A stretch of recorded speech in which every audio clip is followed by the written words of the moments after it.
எப்ப எப்படிதான் இருக்கான், அது வசமா என்ன சிக்கல் அப்படின்னா நல்லா இருக்குது, நல்லா இருக்குது. அதனால இப்படி சீதா தேவியும் மயங்கிறாள்.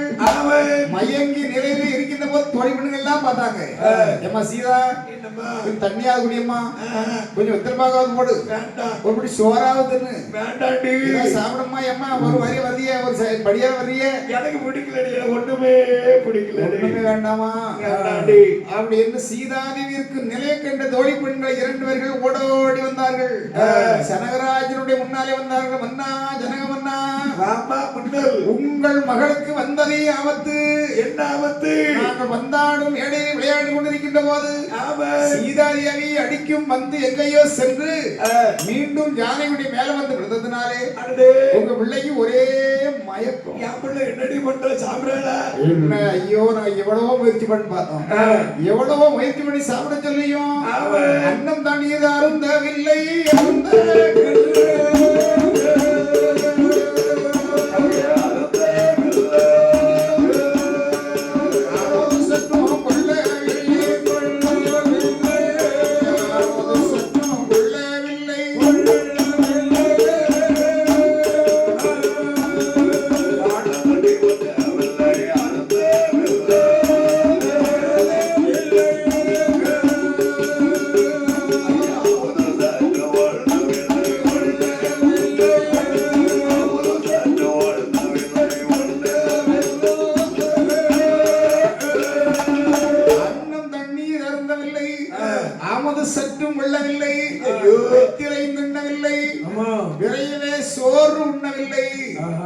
சாப்பாடே வேண்டானே உங்க மக அந்த படுத்து படுக்குதான். சாப்பாடு வேண்டதில் படுத்த உடனே நாக்கு ஓடி போய் 2 லிட்டர் பால் வாங்கிட்டு வந்து அதுக்கு நல்ல சுண்ட காய்ச்சி ஒரு 2 கிலோ ரசக்கடை சீனி உள்ள போட்டு அழகா கிண்டி பால்கோவா மாதிரி மாத்தி அம்மா கொடுத்து பார்த்தோம்.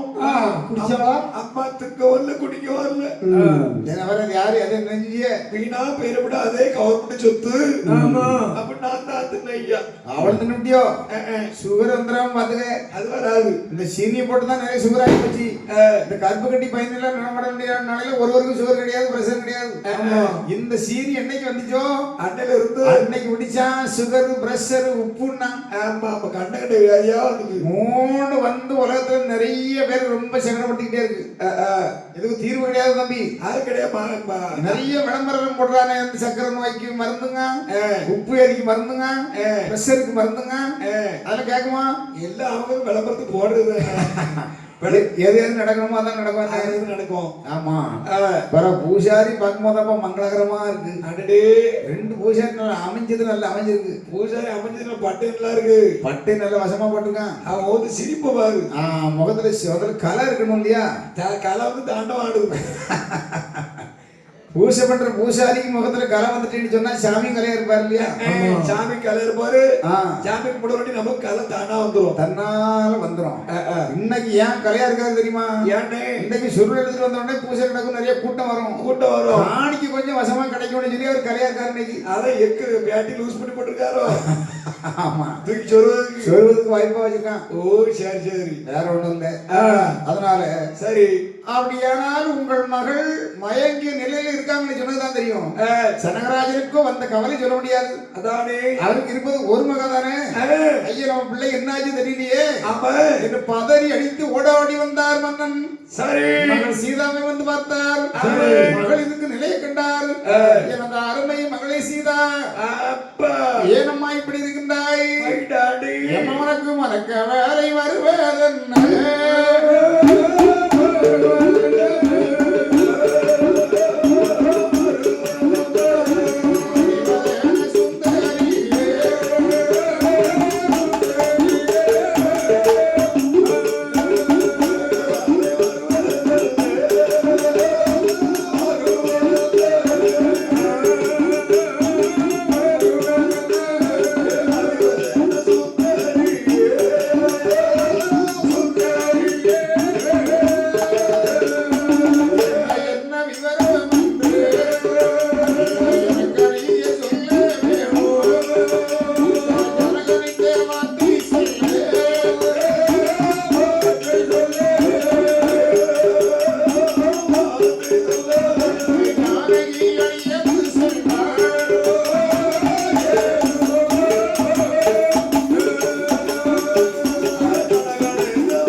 கவலை வர வேண்டிய காரணம் என்னமா?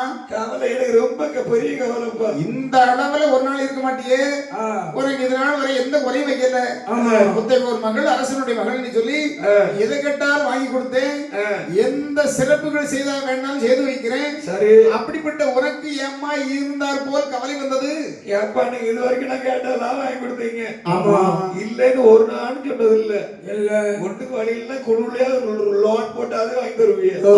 லோன் போட்டாவது பணம் வாங்கி நிறைய லோன் வாங்கி கட்டாம போட்டு இப்ப எங்க ஊர்ல லோனே தரமாட்டேன். யார் உங்க ஊருக்கா? ஆமா, ஊருக்கே லோன் கிடையாது. ஊருக்கே லோன் கிடையாது, உங்க ஊருக்கே லோனே கிடையாது, தரமாட்டோம். ஏன் காரணம்னு சொன்னா அவன் முன் வாதில் வந்திருக்கான், பின் வாதில் போறான். நல்லதுதானே? ஆமா, குழு ஒழுங்கா கட்டினா தானே அடுத்த கொடுப்பான். ஆமா ஆமா, அதனால குழுவே கேட்காதுங்க, நானே உங்க ஊருக்கு வரவும் மாட்டோம்னு சொல்லிட்டேன். வரவும் மாட்டோம், தரவும் மாட்டோம், முடிச்சுட்டான். உங்க ஊரு பிளாக் பண்ணியாச்சு. அதனால இப்ப குழுலாம் கிடையாது. நல்ல விஷயம். அப்போ எப்பா நீ எது கேட்டாலும் வாங்கி தருவீங்களா? எது கேட்டால் வாங்கித்தாரே. உன்னுடைய உனக்கு உன்னுடைய மனசுக்கு என்ன பிடிச்சிருக்கோ அதை சொல்லு. அப்பா அதை நான் வாங்கி தரேன். பூசாட்டி உங்களுக்கு சொல்லி பூ வாங்கி தரட்டா? வேண்டாம்ப்பா. அப்படியா?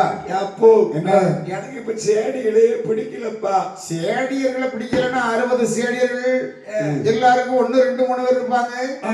உனக்கு 60 சேடியர் அழகான நல்ல குறிப்பிட்ட சேடியை பார்த்து அமைச்சு கொடுத்துருக்கேன். துணையாக கூட இருக்கிறாங்க அவங்க. அவங்கள உனக்கு ஏன் பிடிக்கல? என்னன்னு தெரியல. அவங்க மட்டும் இல்ல, பெண்களே பிடிக்கலப்பா. அது எதுக்கு? பிடிக்குதா? அது பிடிக்குது. இத பிடிக்குதோ? பரவாயில்லையே. சரி, என்ன காரணமா? வேற உனக்கு என்னதான் பிடிக்குது? எனக்கு ஆம்பளை தான் பிடிக்குதுப்பா. ஐயா, ஆம்பளை தான் பிடிக்குதா? நம்ம பூசாரி பிடிக்குதா? இலைய தூக்கிட்டு தைக்க உனக்கு அலையாரு. ஆமா, எங்கிட்ட பாடுவாரு தெரியல. இந்த பூசாரி பிடிக்குதா இல்லையா? பிடிச்சிருக்கு. அப்ப அவர் பிடிச்சிருந்தா அவர் பேசட்டா? என்ன பேசணும்? இல்ல கேக்குறியா? அதான் சொல்றேன். ஆம்பளை பிடிச்சிருக்குன்னு. அப்படியா? சரி அம்மா, வா போகலாம். என் மகளிருக்கு நிலை கண்டார் ஜனகராஜன். சரி, எந்த தாயோ தகப்பனா இருந்தாலும் பிள்ளைகளுக்கு அந்தந்த வயது வருகின்ற போது அந்தந்த காரியங்களை செய்து வைக்கணும். ஓ, கல்யாண வயசு வந்துச்சுன்னு சொன்னா உடனே ஒரு மாப்பிள்ளை பார்த்து கல்யாணம் செய்து கொடுக்கணும். அதே போல ஒரு பையனா இருந்தா ஒரு பெண்ணை பார்த்து கல்யாணத்தை முடிச்சு வைக்கணும். இது பண்ணலன்னு சொன்னா பின்னால பல பிரச்சனை வந்து சேரும். ஆமா, அண்ணன் வீட்டுல இருப்பான், தம்பி கூட்டு ஓடிடுவான். ஓடிட்டான் ஐயா, ஓடிட்டான். சிக்கல் வந்து மாட்டிவிடும். ஆமா, அக்கா வீட்டுல இருப்பா, தங்கச்சி போயிருவா. தங்கச்சி எஸ்கேப் காணாத குறைந்த ஒரு செல்லு ஒண்ணு வந்திருக்கு இல்லையா, அது சுத்தமா கட்டுக்கிட்டு. ஆமாண்ணே, நல்ல விஷயம் அது. அதனால அப்படியா என்னுடைய மகளே வா என்று சொல்லி சீதாதேவி அழைத்து கொண்டு அரண்மனையில் கொண்டு அவரை வைத்து விட்டு மந்திரிமார்களை அழைத்து ஒரு சபையை கூட்டி உடனே ஆலோசனை கேட்டார் அரசன் ஜனகராஜன். சரி ஐயா மந்திரிமார்களே, ஐயா மகாராஜா, உங்களுக்கெல்லாம் இன்னைக்கு ஒரு விண்ணப்பம். என்னப்பம்? உன்னியப்பம். உன்னியப்பமா? ஆமா, காலையில் வா வாங்கி தரேன். நாங்க நல்லா இருக்கோம். ஆனால் நான் சொல்வது என்னவென்றால், என் மகள் சீதாதேவி பந்தாடும் மேடையில் விளையாடி கொண்டிருக்கின்ற போது சரி, என் மகள் அடிக்கும் பந்து எங்கேயே சென்று மீண்டும் சீதாதேவியுடைய மேலே வந்து பட்டதுனாலே என் பிள்ளைக்கு ஒரே மயக்கம். மயக்கத்துல இருக்கான்னு சொல்லி டாக்டர் கூப்பிட்டு பார்த்தேன். வைத்தியர் வந்து கையை பிடிச்சு பார்த்துட்டு அவர் ஒண்ணு இல்லை அடிச்சாரு. செலுத்த வைத்தீரா? செலுத்த வைத்தீரா? அது ஒரு மாப்பிட்டு கை கடிச்சு விட மாட்டாரு. விட மாட்டாங்க, விடவே மாட்டாங்க. அதனால நோய் நொடி எதுவும் இல்ல. சரி, என்னுடைய மகளுடைய நிலை மயக்கத்துக்கு காரணம் என்னையா? ஓ, மகளுடைய நிலை சரியில்லை. ஐயா மகாராஜா, என்ன உங்களுடைய மகளின் நிலையை பற்றி சரி நான் சொல்ற விளக்கமா கேட்டுடுங்க. சொல்லு. உங்க மகள் அம்மா ஜானகம்மாவுக்கு வயசு என்ன இருக்கும்? 23. 23. அப்ப சொல், 2 வருஷம் கூடிச்ச. அவங்க 21 கல்யாணம் வச்சிடணும் இல்லையா? ஆமா, சொன்ன கேட்க வேண்டியல. நீ இது வரைக்கும் அதை எதிர்பார்க்கவே இல்ல. உங்க மகளுக்கு மாலை மயக்கும் மாப்பிள்ளைக்கு ஏக்கம். என் மகளுக்கு கல்யாண ஆசை வந்துட்டா. இதுக்கு முன்னால எத்தனையோ தேசத்து ராஜாக்கள் எல்லாம் பெண் கேட்டு வந்தார்கள். என் பிள்ளைக்கு அன்னைக்கெல்லாம் கல்யாண ஆசை வரல. எனக்கும் ஒத்தைக்கு ஒரு பட்ட பிள்ளையாச்சு, கூட கொஞ்ச நாள் கழிச்சு கட்டி கொடுக்கலாமணி நானும் இருந்தேன். சரி, இருந்தாலும் கல்யாண ஆசை வந்துட்டு சொல்றீங்களே, நான் இருந்தார் போல் மாப்பிள்ளை பார்க்கணும்னா எப்படி போய் பார்க்க? ஐயா, என் மகளோ ஒரு வீர திருமகள். ஒரு வீர திருமகளை மணமுடிக்க வேண்டுமென்றால் வீர திருமகளே வர வேண்டும். வேண்டும். அதானே சாதாரணப்பட்டவருக்கு நம்ம கட்டி பெண்ணை கட்டி கொடுக்க முடியுமா? அதை எப்படி கட்டி கொடுக்க முடியும்? என் பிள்ளைக்கு தகுந்த மாப்பிள்ளையா இருக்கணுமே, அதை எங்க போய் தேர்ந்தெடுக்கிறது? ஐயா, உங்கள் மகளாகி ஜானகி தகுந்த மாப்பிள்ளை வேணும்னு சொன்னா நான் ஒரு சொல்றேன், அதை கேட்டு அது மாதிரி செய்யுங்க. எப்படி? உங்கள் மகளாகி ஜானகி சரி, ஒரு சுயவரம் ஒன்று ஏற்பாடு செய்யுங்க. சுயவரம் என்றால் சுயவரம் என்று சொன்னால் உங்கள் மகளாகி ஜானகி சரி அவளோடு வந்த சிவதனுசு சொல்ல வேண்டிய சரி வில் ஒன்று இருக்கிறது. அந்த வில்லை சரி எந்த நாட்டு அரசனாக இருந்தாலும் சரி எடுத்து நிறுத்தி அது வளைக்க வேண்டும். சரி, அப்படி வளைத்து பேர்களுக்கு மகளாகி ஜானகி நீ திருமணம் படித்து கொடுக்கலாமே. அப்படியானால் என் மகளாகி சீதாதேவியோடு வந்த திரியம்பகமாகிய வில்லை எடுத்து யார் ஒருவர் நிறுத்தி வில் விளைப்பார்களோ அந்த வில் விளைத்தார்க்கே சீதா.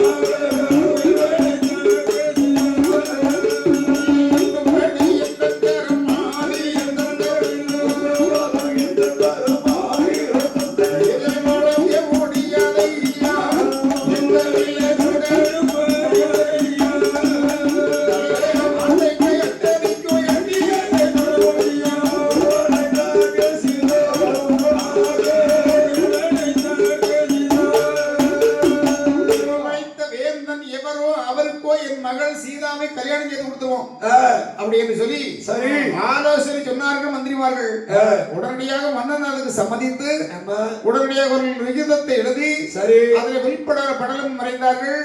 சீதாவின் படலம் வரைந்தார்கள். பறைகாரர்கள் அழைத்தார்கள். யாருங்க தூதுவர்கள்? இங்க வாருங்கள், ஒரு பெரிய வண்டி கொண்டு வாருங்கள், குட்டியானை கொண்டு வந்துரு, அது முரசதிக்கு வை. வச்சாச்சு வைத்து நம்ம தேசத்தை விட்டு மற்றுள்ள தேசங்களில் சென்று பறைவோசை முளைக்குவார்கள். சரி, என்ன அரசன் சொன்ன வார்த்தை காதலை கேட்டு தூதுவர்கள் எங்க எல்லாம் மறை சாத்தி வருகின்றார் என்றால் 56 தேசம் அல்ல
இப்படிப்பட்ட நாடெல்லாம் சென்று பறைவோசை முழங்கி கொண்டு வருகின்ற போது பறைவோசை காதலை கேட்டு மன்னாதி மன்னர்கள் சீதாதேவி சிவரத்தை பார்ப்பதற்காக வேண்டி எப்படி வருகின்றார் என்றால் சாத்தியே முரசொலி செவியிலே சரமும் போல்தடி மகளிரும் கோலமைந்தரும் வேந்தரும் குமரரும் வெற்றி வேந்தரும் காத்தில் எரிகடல் போர் என கழிப்பினை வாங்கினார்.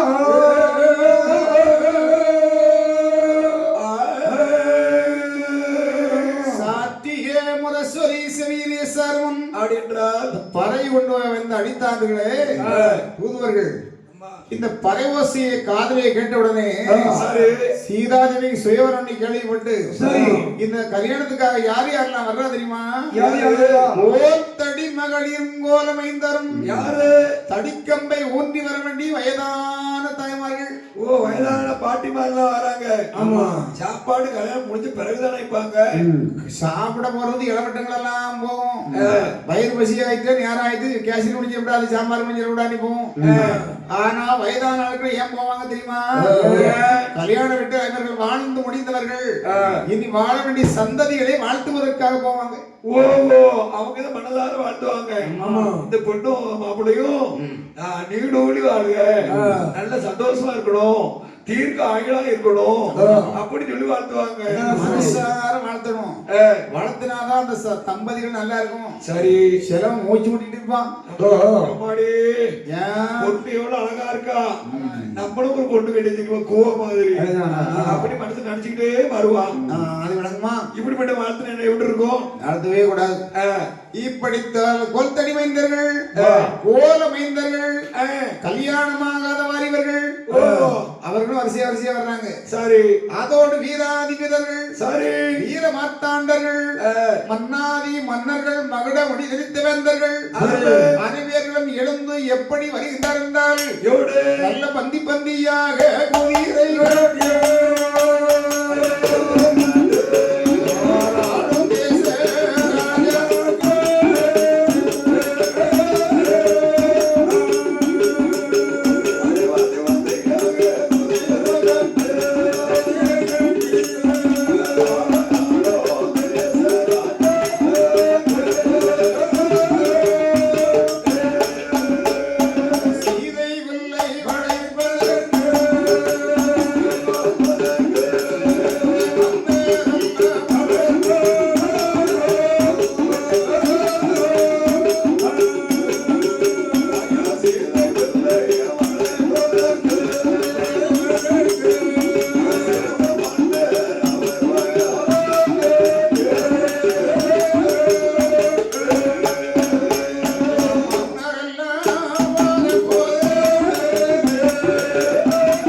யானை மீதும் ஒட்டக மீதும் பலி மீதும் ரத மீதும் அமர்ந்து அவரவர்கள் வாகனத்திலே அவரவர்கள் வருகின்றார்கள்.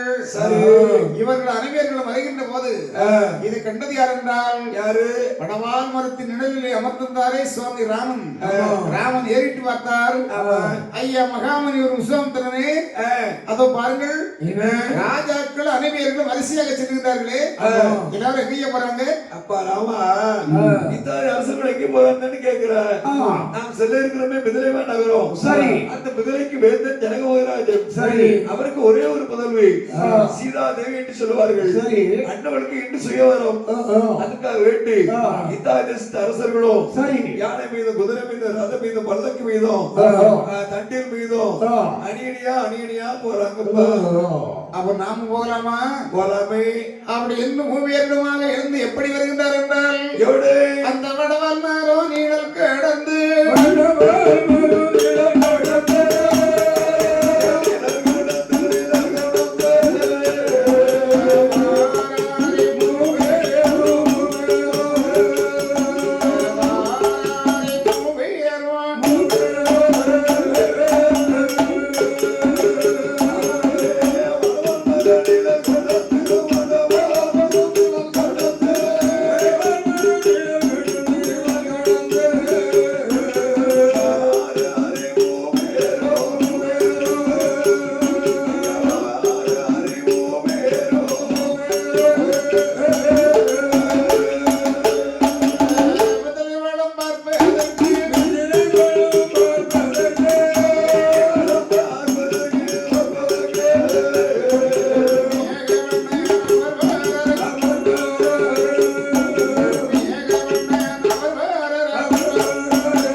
மத்தியில் வர்றாரு, இளைய பெருமாள் பின்னாலே வருகின்றார். முன்னால் வருகிறார் விஸ்வாமித்திர முனிவர். இவர்கள் மூவேருமாக முன்னுமாக கால்நடையாக வந்தார்கள். சரி, கால்நடையாக வருகின்ற போது அங்க இருக்க வேண்டிய எல்கையெல்லாம் வருகின்ற போது அதாவது பூக்காத மரங்கள் எல்லாம் பூத்திருக்கின்றது. எம்மாடு காய்க்காத மரங்கள் எல்லாம் காய்த்திருக்கின்றது. காரணம் என்ன? சீதா லட்சுமி அங்க குடிக்கொண்டிருக்கின்றாள். அதானே அதானே லட்சுமி இருக்க வேண்டிய இடம் சிறப்பாக நல்ல செழிப்பா தான் இருக்கும். ஆனால் அங்க இருக்க அதிசயங்கள் எல்லாம் பார்க்கின்றார்கள். எப்படி ராமா அதை பார்த்தாயா? இல்லையே. அதிசயம் பார்த்து வாருங்கள்.